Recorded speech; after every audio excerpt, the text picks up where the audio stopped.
Magandang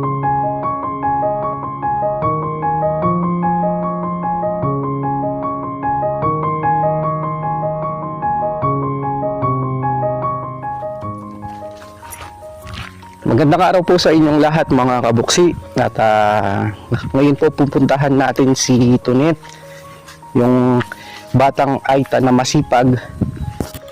Pupuntahan po natin sa kanila para bigyan po ng panibagong tulong po na bigay po ng ating sponsor. Ito po pala si Tonet. Hello Net! Net! Hello po. Magandang araw. Magandang araw din po. Anong ginagawa mo ngayon, Net?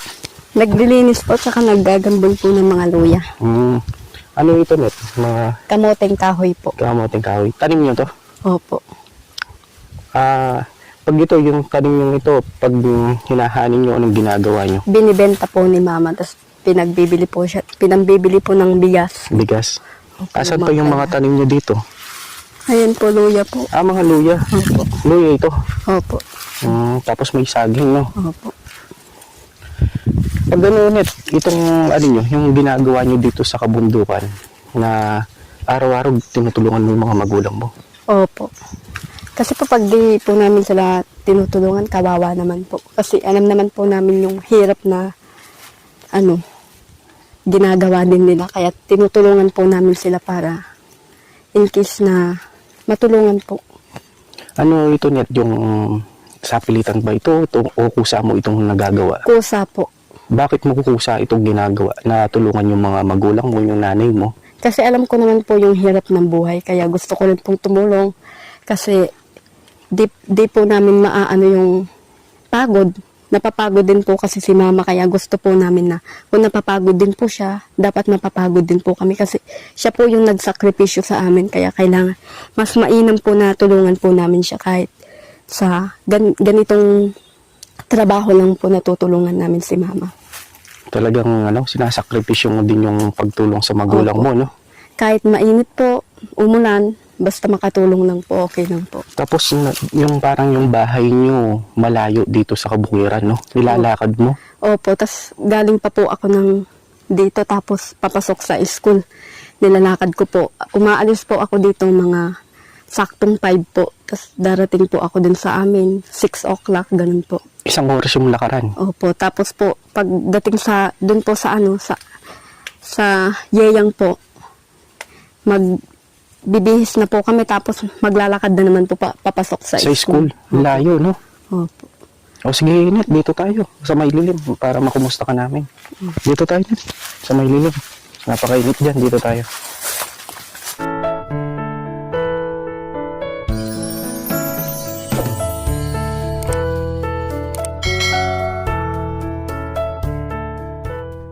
Net, kumusta?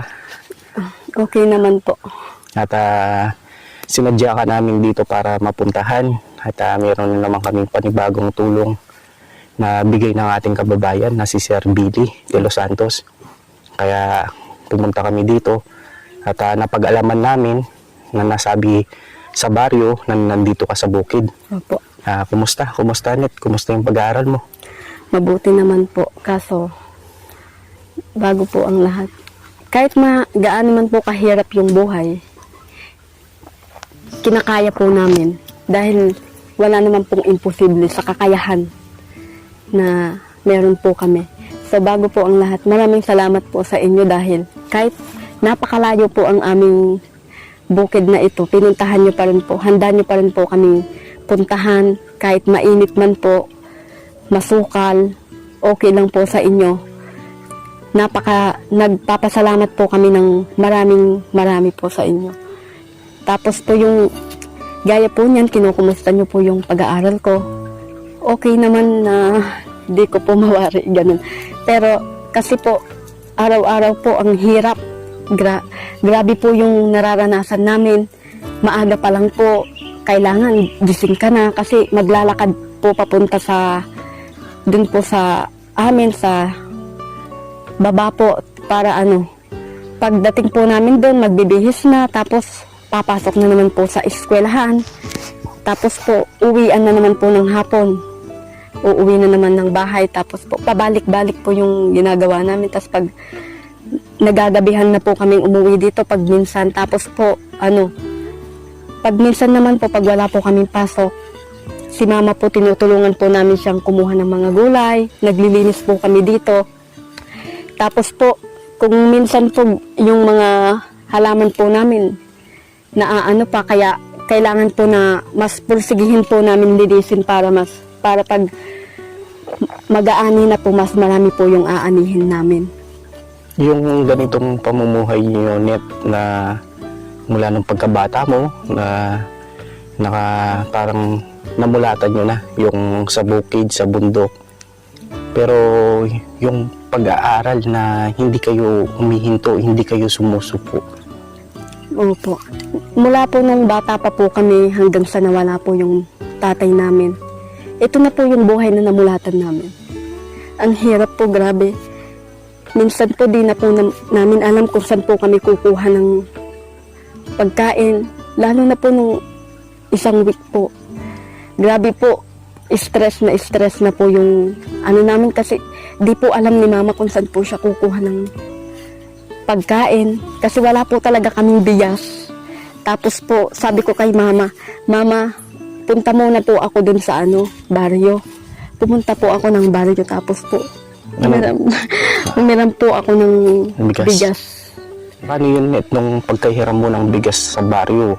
Paano mo nabayaran yung iniram mong bigas? Hindi pa po nababayaran hanggang ngayon.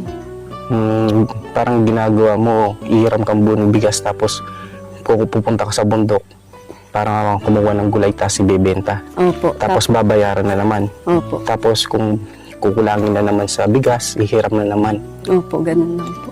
Gaano kahirap na para sa'yo na mawalan ng tatay? Sobra po. Ayat. Gaano kahirap para sa'yo na ganun? Gaano kahirap na dapat na yun nga na yung nandyan si tatay mo pero sa hindi inasahan na pagpanaw niya? Ang hirap po, grabe. Mula bata po kami, wala na po kami inaasahang tatay. Tapos po, nakakaingit man po pero nagtitiis po kami sa lalo na po pag Father's Day. Wala po kaming sinasabihin, Tay, Happy Father's Day po. Ang hirap po ng walang tatay, grabe. Doon po kami nagkawatak-watak hanggang si kuya po nagkasakit.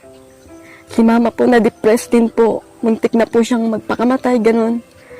Tas ang hirap mo ng walang tatay, grabe. Kung kayo man po mga kapwa ko, ang swerte nyo. Ang swerte nyo na may tatay, kaya mahalin nyo yung mga tatay nyo na handang magsakripisyo para sa inyo, na laging nandyan para sa inyo. Lagi nyo silang mamahalin kasi kung kami lang ang hirap, walang tatay na mayayakap, walang tatay na mapagsasabihan, walang tatay na tutulong sa amin. Ang hirap po. Mahirap na, Net. Opo. Kasi alam mo, mas maganda din na sana yung tatay mo nandyan, na tinutulungan kayo na sa pagtatrabaho, lalo na magagabayan kayo. Pero sa hindi inaasahan na pagpanaw ng tatay nyo, parang nanay mo yung tumayong tatay at nanay, no? Opo. Kaya pati kayo, natutulungan nyo na din yung nanay nyo, no? Opo. Nagpapasalamat nga po kami kay mama kasi di po siya sumuko kahit ang hirap po talaga ng buhay namin. Di po siya sumuko, kinakaya po niya kahit minsan may sakit na po siya. Di po niya pinapakita sa amin pero alam po namin na may sakit si mama. Tapos sabi niya kaya daw niya pero hinang-hina din po siya. Tapos sabi po namin sa kanya magpahinga siya. Ayaw po talaga niya magpahinga para lang po may makain kami. Kahit may sakit po siya, di po niya iniisip yun. Para po sa kapakanan namin, para lang mapakain kami. Kaya yung mga ibang bata, no, Net, na napakaswerte nila, no? Meron silang mga magulang, meron silang nanay, meron silang tatay. Tapos hindi sila naglalakad ng papunta sa school, sa bundok, no? Opo. Saan ka kumukuha ng kalakasan na loob at ipagpatuloy yung buhay? Kay mama po. Siya lang po kasi yung inspiration ko, tsaka si kuya. Kasi ang dami na po niyang sakripisyo sa amin. Kaya minsan po nagmumuni-muni po ako sa daan. Sabi ko, ba't ito yung buhay namin? Ba't ito yung katayuan namin sa buhay? Buti pa yung mga ibang tao may magulang na, may tatay pa, buo pa yung pamilya, hindi pa mahirap. Eh kami, san kami dito lang sa bundok, nagtsatsaga para lang makapasok sa paaralan. Ang hirap po ng ano, yung kahit ano pong sabihin ng mga iba, yun po yung kalakasan ko yung pagbuli sa amin. Yun po yung, parang yun po yung ginagawa namin inspirasyon para makatayo kami. Yung parang yung minsan na, siyempre hindi naman natin maiwasan yung mga ibang tao na pag ganyan, tinutukso kayo, binubuli, yun yung pinanghugutan mo ng kalakasan. Opo. Lalo na sa pag-aaral mo, no? Opo. At yung lalo na yung nanay mo. Siya yung nagiging inspirasyon na ipagpatuloy yung pag-aaral mo, na makatapos ka. Ngunit kung sakali na may gusto kang sabihin sa tatay mo, kahit na masabi man natin na wala na siya, at nakikita naman niya tayo, anong gusto mong sabihin sa tatay mo? Tay, bago ang lahat, I miss you po. Mahal ko po kayo. Kahit napakatagal na po, 11 years ko na po kayong hindi nakikita. Di pa rin po naaalis yung pagmamahal namin sa inyo. Isa po kayong tatay na hindi namin makakalimutan. Sa lahat po ng kabutihan na ipinakita nyo sa amin mula bata po kami. Maraming salamat po. Pinagmamalaki ka po namin kahit wala na po kayo. Kahit ang hirap po yung natatamasa namin ngayon na kahit iniwan nyo po kami, ito pa rin po kami. Dapat kailangan nyo po kami makita na malakas. Gaya po ng sabi nyo na mag-aaral po kami ng mabuti. Huwag po namin hahayaan na mabaliwala yung hirap po na iginugol nyo dati sa amin. Tay, mahal ko po kayo. Wala pong bibitaw. Di ko po bibitawan yung mga pangako ko sa inyo na mag-aaral ako. Di ko po iniisip yung hindi ka matatapos. Ganun po yung mga ibang tao na alam ko po na maraming tao na ibinababa po ako. Pero hindi ko po pinapakinggan yun, Tay, dahil sa reason po na sabi nyo nga sa amin, mag-aral kayo hanggat makaahon tayo sa hirap. Tay, maraming salamat sa taon na nakasama ko kayo. Kayo ang number 1 na tatay namin kahit wala na po kayo. Isang hug nga po, Tay, kahit wala na. Thank you po. Bakit naiyak ka ngayon, Net? Naalala mo yung tatay mo? Opo. Oo, Net, kahit nawala na yung tatay mo, ang importante nandiyan yung nanay mo. At isipin mo na lang yung kinabukasan mo na makatapos ka, no? Opo. At ngayon, Net, may bibigay kaming ni Sir Billy sa'yo, no? Na pakaragdagan para sa pag-aaral nyo, no? Net, ngayon, may pinapabigay sa'yo si Sir Billy de Los Santos. At educational assistant, karagdagan tulong. At bigyan mo na lang yung kapatid mo. At ito, nagpadala siya ng 5,000, 1,000, 2,000, 3,000, 4,000, 5,000, no, Net? Opo. Ito, bigay ni Sir Billy. Net, tanggapin mo. Sir Billy, marami pong salamat sa 5K na ito. Magagamit ko po ito sa pang-OJT. Grabe, nananalangin po ako nung minsan. Sabi ko, Lord, OJT na namin, saan ako kukuha ng pera? Ito po, hulog po kayo talaga ng langit. Maraming salamat po. Dahil wala po kayong, di po kayo tumigil na tumulong. Maraming salamat po talaga. Malaking blessing po ito para sa akin, lalo na po sa pang-OJT ko po. Kasi nung week po na nakaraan, ang dami po namin bayarin sa school. Hanggang ngayon po di ko pa po nababayad. Tapos OJT na po namin, may pang-OJT na po ako. Maraming salamat po talaga, Sir Billy. Saktong-sakto po may pang-OJT na po ako sa ngayong buwan na po ito, may pang-OJT na po ako. Sir Buxi TV, maraming pong salamat dahil kayo po yung naging daan para makita po ako at matulungan po ako. Maraming salamat po. Taus-puso po ako nagpapasalamat sa inyo at itinataas ko po kayo sa bawat tao na maraming salamat po dahil handa po kayong tumulong sa kagaya ko ay na handang mangarap po. Maraming salamat po sa 5K na ito. dahil may magagamit na po ako. Basta't net, pagbutihin mo sa pag-aaral mo, yung binigay na pera, ilaan mo sa mga gastusin sa school. Sabi mo nga, wala kang pagbayad sa OGD. Ngayon, meron ka ng pambayad, no? Opo. At hindi mo na po problemahin. At maraming salamat po kay Sir Billy De Los Santos sa pagbigay po ng tulong kina Tunet sa kanyang kapatid sa kanilang pag-aaral. At sa amin lang net, wala kaming hinihinging kapalit ng sa amin pagbutihin nyo sa pag-aaral nyo, pagsumikapan nyo, at huwag kang susuko, huwag kang bibitiw, lalo na maabot mo yung mga pangarap mo, no? Opo. Lalo na sa pag-aaral mo, no, Net? Opo. Po kayo umalis, may kakantahin muna po ako para kay Sir Billy sa pagbigay po nito. Tapos mananalangin po muna tayo bago po kayo Umalis. Sige, magdadasal muna tayo, Net, no? Tapos, pagkatapos, kakanta ka. Opo. Sige. Manalangin po tayo. Panginoon, salamat sa hapong ito, Panginoon, na lagi po kayo nandyan para sa buhay na meron kami, Panginoon. Panginoon, salamat sa buhay ni Sir Buxi, Panginoon, na siya ang naging tulay para makita kami, Panginoon. Panginoon, salamat rin, Panginoon, kay Sir Billy de los Santos, Panginoon, na handang tumulong para sa akin, Panginoon. Panginoon, ikaw na ang siyang manguna sa kanyang pamilya, Panginoon. Yakapin mo po siya, Panginoon. Yakapin mo, Panginoon, ang bawat ginagdalawin, Panginoon niya, Panginoon. Panginoon, salamat sa hapong ito, Panginoon, na kayo ang siyang nandyan para sa buhay na meron kami, Panginoon. Salamat sa buhay na ipinagkaloob mo sa amin, Panginoon, sa bawat hininga, Panginoon, sa bawat kalakasan, Panginoon. Nagpapasalamat po kami, Panginoon. Thank you, Panginoon, sa lahat-lahat, Panginoon, na kayo ang siyang laging nandyan para sa buhay na meron kami, Panginoon. Salamat, Panginoon, sa mga taon, Panginoon, na handang tumulong, Panginoon, sa mga nangangailangan, Panginoon. Kayo po ang siyang manguna sa kanila, Panginoon. Ibalik niyo po ito ng siksik at liglig na umaapaw, Panginoon, sa buhay nila, Panginoon. Maraming malaking blessing po ito para sa amin, Panginoon, sa pera na ipinagkaloob nila sa amin, Panginoon. Panginoon, ikaw rin ang siyang manguna sa pamilya na mayroon ako, Panginoon. Bagamat alam ko, Panginoon, na napakahirap ng buhay na meron kami, Panginoon. Pero alam ko, Panginoon, na lagi po kayo nandyan para sa amin, Panginoon.